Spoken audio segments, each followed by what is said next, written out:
Hello everyone, welcome to the fifth and final part of Shanchek's Life of Napoleon Bonaparte. The Grand Army of 600,000 men entered Russia and returned shattered and reduced to a fraction of its former self. After meeting with the German writer Goethe, Napoleon raced home and cobbled together another large army. Against all expectations, Napoleon managed to win victories in Germany, and he did well enough that the coalition was willing to make peace rather than fully capitalizing on the Russian disaster and the Spanish ulcer. The Spanish ulcer, by the way, continued to bleed Napoleon white throughout this period. Napoleon's irrational intransigence, refusing all offers of peace, forced the equally exhausted coalition to amass 400,000 men to face Napoleon's 200,000 men at Leipzig at the so-called Battle of Nations. Broken at Leipzig, Napoleon is now on his way home, but his spirit is far from broken. Napoleon's will to power will lead him to mount a ferocious and brilliant defensive campaign using his interior lines to great effect. Removed and exiled, Napoleon returned and reclaimed the throne within a year, leading to a second last stand at Waterloo. After Waterloo, Napoleon was destined to spend his final years in lonely isolation on St. Helena. Shanchek closes this short biography by pointing out some of the glaring contradictions in Napoleon's life and character.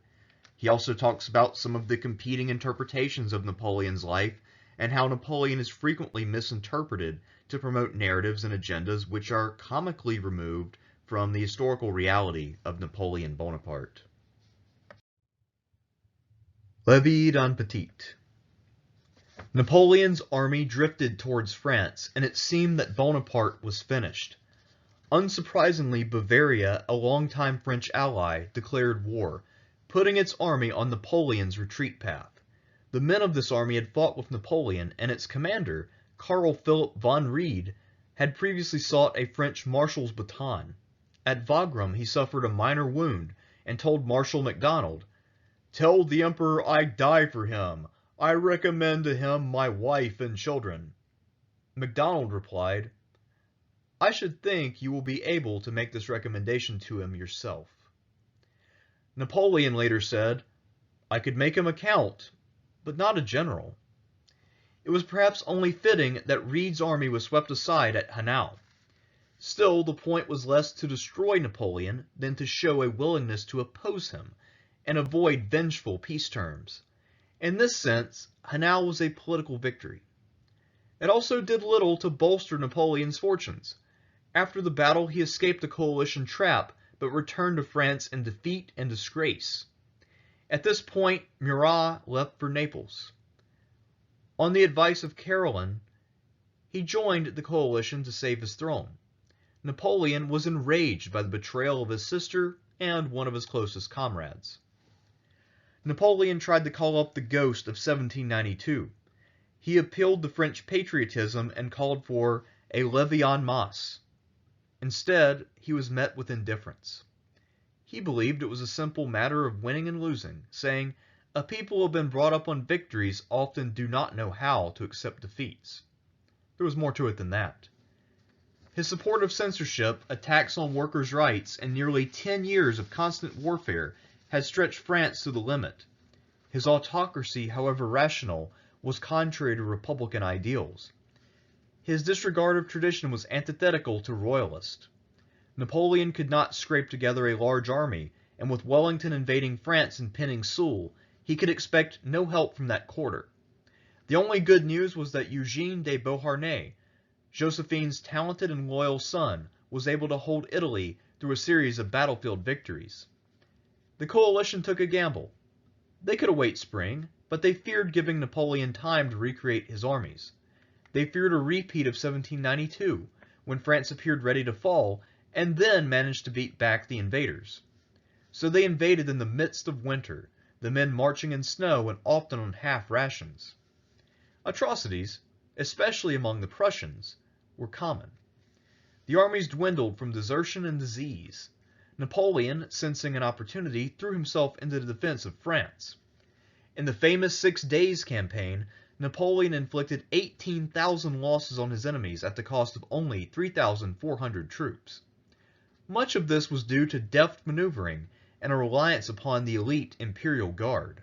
Still, the coalition forces were too numerous, and Napoleon could not raise an army large enough to turn the tide. By late March, Paris was in enemy hands. Since the end of the Hundred Years' War, Paris had survived every war. Now, the key to France was in the pocket of foreigners. Tellingly, Paris fell due to Joseph's incompetence and the perfidy of Marmont, Napoleon's oldest friend. In years past, Napoleon could trust both men, and he made good use of their talents. It was a disturbing sign of how bad things had become. Napoleon was seemingly unmoved. To the south at Fontainebleau, he prepared his counterattack. At this point, the situation completely unraveled. At Fontainebleau, the marshals mutinied. Led by Ney and MacDonald, they begged Napoleon to abdicate the throne. Bonaparte bowed to their pressure after a bitter argument. He then turned sentimental. Before the guard he wept and placed his tears on their flags. To MacDonald he declared, "I have done so much for, and loaded with favors, so many others, who abandoned me and neglected me, and you, who owed me nothing, have remained faithful to me. I appreciate your loyalty all too late." Napoleon then gave him the sword of Murad Bey, a prize trophy from his Egyptian campaign. Any hopes that Napoleon had of retaining the throne for his son vanished. Marmont had not only let the coalition take Paris, he also disbanded his corps, which made Napoleon's negotiating position weak. As a result, the infant Napoleon II did not ascend to the throne. The coalition decided to bring back the Bourbons. The grossly overweight Louis XVIII, whom Wellington had quipped had legs the size of a small woman's waist, was made king of France. As for Napoleon, he could not be executed.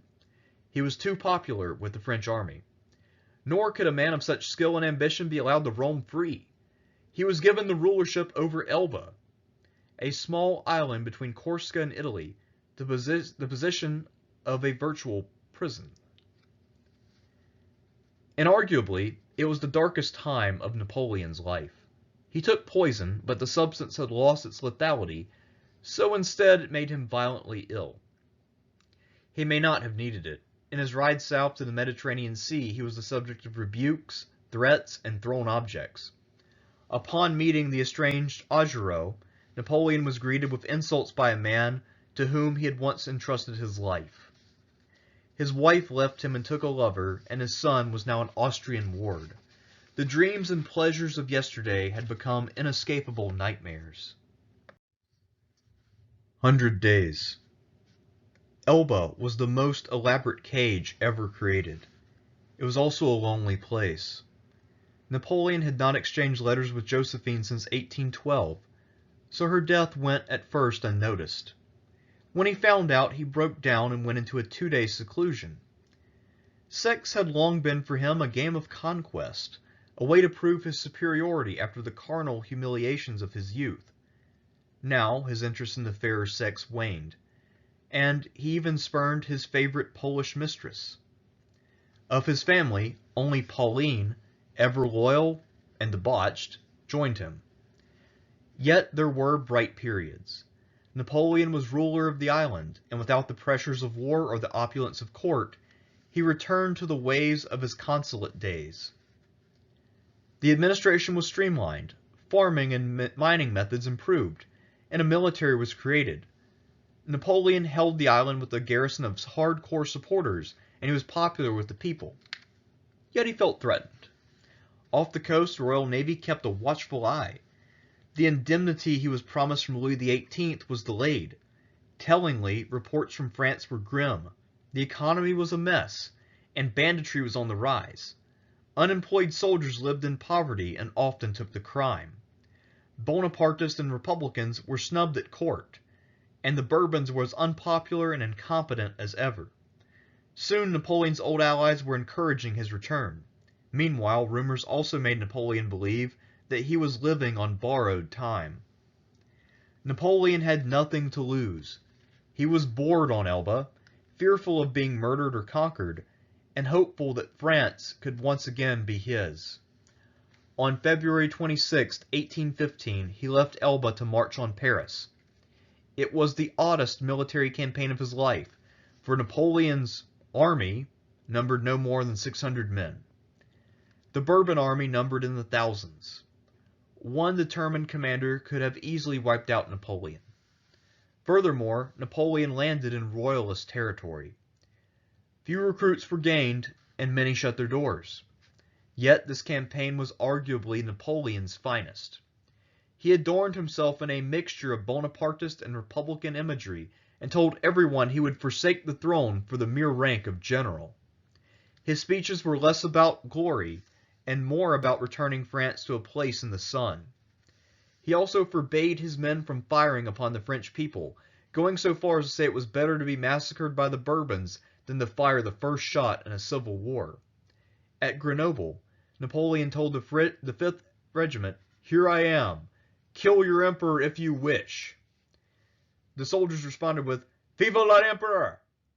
Napoleon, who had promised Louis XVIII to bring Napoleon back, quote, in an iron cage, defected. Louis XVIII fled. The coup had cost less blood than even Britain's glorious revolution. From here, things unraveled. Royalist areas revolted and had to be suppressed. Although old Republicans such as Lafayette, Brune, and Carnot rallied to Napoleon, they soon found him resuming his autocratic ways. Rather than put Benjamin Constant's constitution to a vote, Napoleon forced it upon the people. It was a good constitution, but the people were resentful over how it was implemented. As Napoleon became unpopular, the coalition made the perfect declaration. Bonaparte was the enemy, not France. If he was defeated, France would not suffer much. So it was that Napoleon and Davout could barely raise 200,000 troops. The coalition had at least 500,000 men on hand, with others forming up to invade. All of Europe declared war on France. Only Naples joined Napoleon, mostly because Murat wanted to save his kingdom. Murat was soon crushed and executed, but the old manner returned to him. To his executioners he said, "I have braved death too often to fear it," and after kissing an engraving of his wife he called out, "Save my face, aim for the chest, fire." His actions at least made an invasion from the Alps unlikely for months. In June 1815, Napoleon took some 120,000 men into Belgium to confront Wellington and Blücher. His chances of victory were nil. For one, a military triumph would not rally the French people. They were sick of Napoleon's politics and were no longer dazzled by his military victories. His success so far was more a testament to their distaste of the Bourbons. Napoleon's army, although made up of veterans, was weak at the top. Some of the finest generals, including MacDonald, Victor, and Lorraine St-Cyr, stuck with the Bourbons. Often less out of love for Louis XVIII and more out of prudence. Berthier rebuffed Napoleon and then committed suicide after a Russian army entered his town. Many old friends were dead. Junot had steadily gone insane and then killed himself in 1813. Davout's talents were needed in Paris, while Soult was ordered to fill Berthier's shoes, a role he was completely unsuited for. Ney was shell-shocked, but such was his popularity and importance in dethroning the Bourbons that he held a high command. Furthermore, the coalition army in Belgium was not irreplaceable. Much of Blücher's Prussian army was made up of inexperienced Landwehr. Wellington's force was mostly German, Dutch, and Belgian, and many of his Peninsula veterans were only just returning from campaigning in America. An even larger army of Austrians and Russians was crossing the Rhine. Regardless, the campaign opened well enough. Napoleon outmaneuvered his enemies, beating the Prussians at Ligny, while Ney won a victory over Wellington at Quarter-Bras. Neither battle was decisive, and Napoleon started to feel ill. The pursuit was slow, and at Waterloo, Napoleon conceived the most uninspired battle plan of his entire career. His men charged into the teeth of the enemy. Losses were horrific, and yet the French nearly carried the day until Blücher made a flank attack. Napoleon had lost battles before, but this was his first rout. His losses, already high, doubled as thousands deserted or surrendered.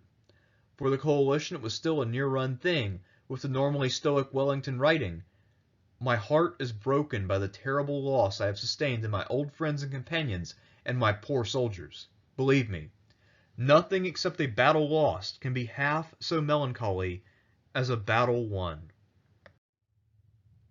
Longwood House.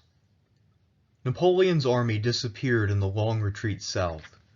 Napoleon condemned using bloodshed to maintain his political position. Rather than plunge France into a civil war, he fled for the coast. Davout decided to continue the war in the hopes of gaining a better armistice, and his strategy bore fruit. At La Souffle, the vanguard of the Austrian army was held back. At Roquencourt, a brigade of Prussian hussars was destroyed in the last French victory of the Napoleonic Wars. A defeat at Issy convinced Davout that he could go no further. His lonely stand achieved some of his aims, although the White Terror soon broke out. Royalist mobs murdered Brune and thousands of others. Ney was executed as an example to the other disloyal commanders. Ney refused to wear a blindfold, and his last words were, "Soldiers, when I give you the command to fire, fire straight at my heart. Wait for the order. It will be my last to you. I protest against my condemnation. I have fought 100 battles for France, and not one against her. Soldiers, fire!" Napoleon's destiny would have been the same if Blücher had had his way. Napoleon, though, hoped to escape to America. Joseph and Jerome did, as well as other officers and veterans who feared for their lives, or at least could not accept Bourbon rule. Napoleon, however, was trapped, and finally sought political asylum in Britain. It was likely a sincere wish. Waterloo had broken his spirit. He suffered from seizures, hemorrhoids, and urination problems. When he came aboard HMS Bellerophon, a ship that fought at the Nile and Trafalgar, he at last submitted to British power. It was decided to send him to St. Helena, a small and remote island in the South Atlantic. He would not rule the island as he did Elba. He was to be a prisoner. In an act drenched with symbolism, HMS Bellerophon, after transferring him to HMS Northumberland, was decommissioned as a fighting ship. The Napoleonic Wars were well and truly over. St. Helena was not so terrible at first, and Napoleon lived in a fine estate with William Balcombe and his family. The governor of the island, the humorless Hudson Lowe, had other plans. Lowe, while hardly cruel, was cold, insulting, and stringent. Lowe also had commanded troops in Corsica and Elba in the late 1790s, fighting Napoleon and his Jacobin allies. His posting to St. Helena reeked of an insult, and he was a bitter man. He decided to place Napoleon at Longwood House. It was in disrepair and unhealthy due to heavy winds. Lowe's actions fed Napoleon's obnoxious Anglophobia. He once thought Wellington was a good general. Now he hated the man and proclaimed Charles as his finest opponent. He even went so far as to dismiss the victories of Marlborough. Paradoxically, his stock in Britain rose. His pursuit of gardening and public declarations of affinity for British manners, politics, and economics were warmly greeted. Lord Byron made him a tragic figure in his poetry. The radical Whigs, in particular Thomas Cochrane and Henry Holland, were openly sympathetic. Obscure plots to rescue Bonaparte were hatched all over the world, including one by French veterans living in Texas, and a slightly more serious plan was made by Creole elites in New Orleans. Napoleon neither dissuaded these attempts, nor did he take part. He instead hoped that a friendly British government would simply set him free. Nothing was forthcoming, however. Instead, he slowly rotted away, rambling to his small circles of friends and allies. It was as if all he had been, both good and bad, simply bubbled out into nothing. The old repressive Napoleon gave way to a political romantic who merely wanted to rationalize Europe and give it peace. He believed he was undone only by reactionary forces that were jealous of his greatness. He spat upon those he blamed for his fall. Marshals such as Marmont and Emmanuel de Grouchy were reviled. Tender memories of Josephine were mixed with misogynistic drivel. He made bold statements of favor to old friends, calling Davout one of the purest glories of France. As to his entire career, he almost seemed to dismiss his victories. He declared that war is becoming an anachronism. If we have battled in every part of the continent, it was because two opposing social orders were facing each other, the one which dates from 1789 and the old regime. They could not exist together, the younger devoured the other. I know very well that in the final reckoning it was war that overthrew me, the representative of the French Revolution, and the instrument of its principles. But no matter. The war was lost for civilization, and civilization will inevitably take its revenge. There are two systems, the past and the future. The present is only a painful transition. Which must triumph? The future, will it not? Yes, indeed, the future. That is intelligence, industry, and peace. The past was brute force, privilege, and ignorance. Each of our victories was a triumph for the ideals of the revolution. Victories will be won one of these days without cannon and without bayonets. Once a man of deep cynicism, he proclaimed, "The great mass of society are far from being depraved, for if a large majority were criminal or inclined to break the laws, where would the force or power be to prevent or constrain them?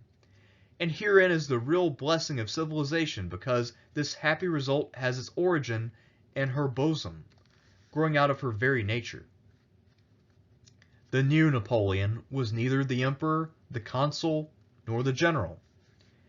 He was the young Bourbon officer, a marginalized dreamer, a romantic with a streak of cynicism, and most of all, a frustrated man. Napoleon had once been a fan of Rousseau. He later condemned the man. Now he resembled his former hero's last days, with his own insecure delirium and vague assertions. Napoleon had fought his last battle and won. It was the battle over legacy and memory. His words of idealism gave heart to reformers who groaned under the new conservative order. Napoleon's health faded rapidly. He was barely allowed to exercise, and although his health was failing, Lowe kept him at Longwood House. He died on May 5, 1821. His last words, "France, the army, the head of the army, Josephine." Talleyrand scoffed at his death, believing that his baleful influence had disappeared altogether. By contrast, Wellington dotted his home with Napoleonic memorabilia. He visited Napoleonic sites, criticizing Bonaparte's campaigns in an effort to establish his own superiority, and he even went so far as to seek out two of Napoleon's mistresses and sleeping with them. As for France, it was by this point strong, but no longer the great power of the European continent. The fires of republicanism still burned, although royalists ruled the day. The adherents of Bonapartism clung to their dreams. Napoleon was buried in a nameless grave due to a dispute between Lowe and Napoleon's entourage. His body returned to France in 1841. It was a grand ceremony that ended in his tomb being placed at Les Invalides. The elderly Marshal Jeannot de Moncy, a veteran of countless battles, gave a speech at the ceremony and then declared, "Now, let's go home to die." Marmont, of course, was nowhere near the ceremony. After tutoring Napoleon II, who died as a young man, the Bourbons turned him out during a revolt, with Duke d'Angoulême asking, "Will you betray us as you betrayed him?" He wandered around Italy, reliving former glories from his youth. When he perished in 1852, he was the very last of the marshals.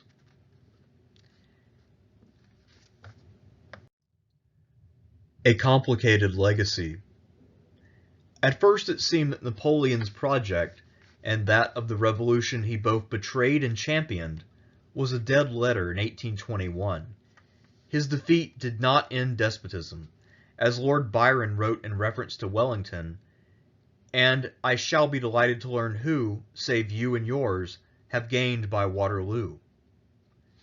Over time, though, the ideals were transformed, refined, and most of all survived the victories of Wellington and the machinations of Metternich. The trinity of liberté, égalité, fraternité outlived those who had butchered in its name. In 1871 it was placed on the French currency, and since then only replaced by Vichy France, with travail, famille, patrie. Yet even this offered Napoleon only limited glory, for his despotism, however enlightened, was still a betrayal of the revolution. In that sense, Napoleon's failure was total. He neither destroyed the old monarchies nor republicanism, although in the long run he weakened the former and strengthened the latter. His unique project, a blending of the two ideals, died with him. Yet much of what is modern is Napoleonic. His law code became the basis for order across Europe. His administration, rational and centralized, was the beginning of the modern state. He may have only squashed revolution in France for a time, but he brought the ideals and institutions of that revolution to the conquered people in Europe, making him a heroic figure in Italy, Poland, and parts of Germany. Nationalism, at first a mostly French property, became a European one in the fires of war. Napoleon saw his greatest achievement as spreading rational ideas of governance, mostly through his code. In this he was correct, and it explains why his legacy goes beyond the famous battles of the Pyramids, Austerlitz, Borodino, and Waterloo. Yet it is in the realm of warfare that he is most remembered, and rightfully both praised and damned.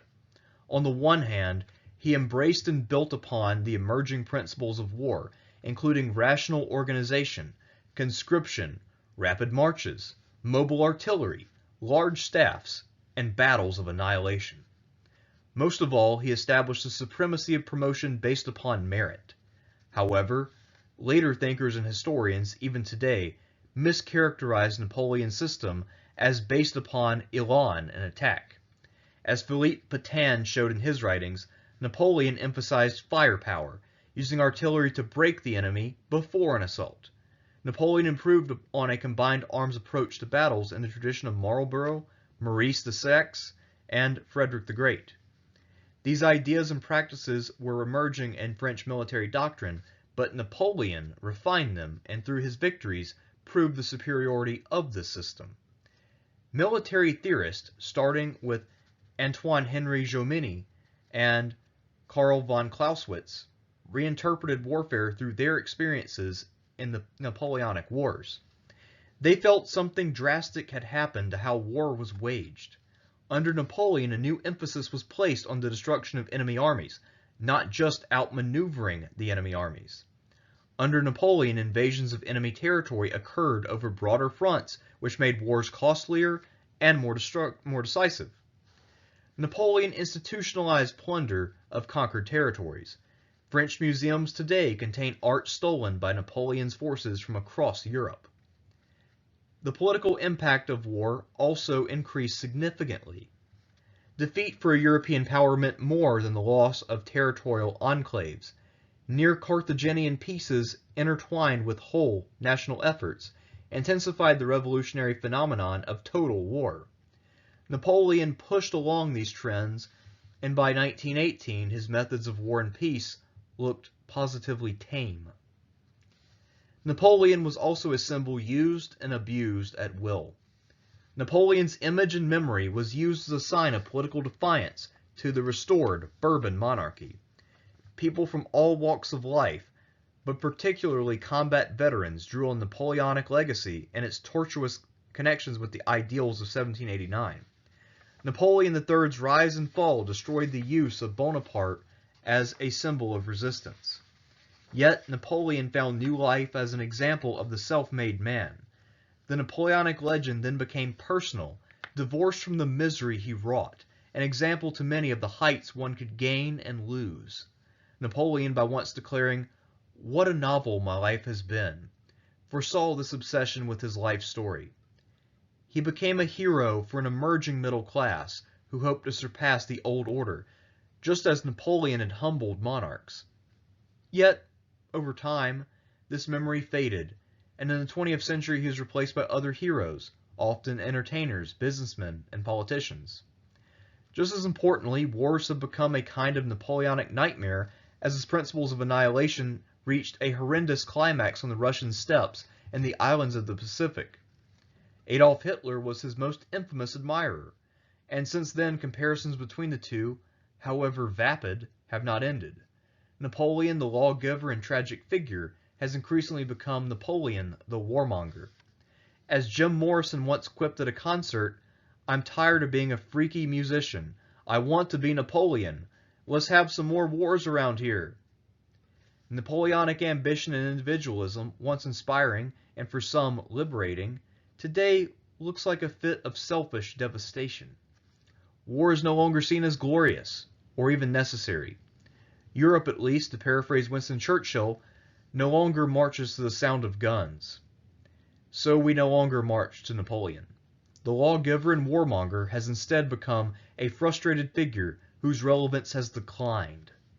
The Napoleon of our current imagination is closer to the Bonaparte of 1814, the cruel and frustrated man, as opposed to the Napoleon of 1796, 1799, or even 1805. The center cannot hold. Gustave Flaubert once said, "Napoleon is like the Great Pyramid. He stands alone in the desert, and jackals piss at his feet, and riders climb up on him." What do we make of a man who won victories like Rouvali and Austerlitz, and yet had two massive armies destroyed in 1812 and 1813? What of a man who rarely declared war, and yet did little to avoid it? A man who could champion the revolution abroad, even as he squashed it at home. What of the hopeless romantic and bitter misogynist? He once said, "Men are moved by two levers only, fear and self-interest." He also said, "A man does not have himself killed for a few halfpence a day or for a petty distinction. You must speak to the soul in order to electrify the man." He freed the Polish serfs and tried to re-enslave the Haitians. He tried to unite Europe, but accurately quipped that Europe is a molehill. It has never had any great empires like those of the Orient, numbering 600 million souls. In truth, we can reconcile a few of these. He was a complex man, whose opinions changed over time. Yet there are so many contradictions that we might conclude that the man was a liar, a genius, or the epitome of personal confusion. You can pretty much distort Napoleon to make him a romantic hero, a rational administrator, or a bloodthirsty tyrant. Historians such as Emil Ludwig and David Chandler made excuses for his every blunder. Of the 1812 campaign, Chandler vapidly declared that the problems of space, time, and distance proved too great for one of the greatest military minds that ever existed, but it was the failure of a giant surrounded by pygmies. Meanwhile, a whole host of historians paint him as a proto-Hitler, a forerunner to 20th century totalitarianism, forgetting his love of enlightened despotism, a distinctly different historical phenomenon. To these men, his every action is an inflection of evil. British conservative historians, ready to defend their island's history of ruthless conquest, are particularly nauseating in their attacks on Napoleon. This is ironic, considering the policies they often favor include union busting, expanded militaries, and increased corporate rights, all of which are essentially Napoleonic. Yet he still looms as a boogeyman. Recently, Andrew Roberts articulated this with his fear that Europe its governments based more on the Napoleonic Code and not British common law, is ready to fulfill the Napoleonic dream. This is as absurd as the romantic vision of Napoleon, as the lonely genius bested by the forces of reaction. The truth lies not in between these ridiculous poles, but elsewhere altogether.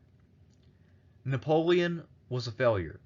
Perhaps not the greatest failure in European history, but a failure all the same.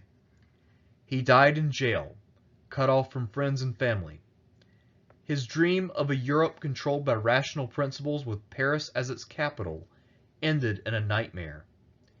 History is littered with talented failures. Among the great generals, there is Hannibal Barca and Charles XII.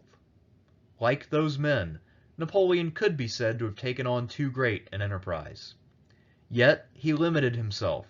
He could not make friends out of his fellow monarchs, nor embrace the very republicanism he used to get to power and then discarded. Madame de Staël, one of Napoleon's harshest critics, once said, "One must not be at war with everyone." Napoleon seemed to fight every nation and ideology. Yet everyone saw in him the possibility to utterly transform Europe, which either inspired or frightened men. Byron, perhaps better than most, hit upon the ultimate tragedy of Napoleon.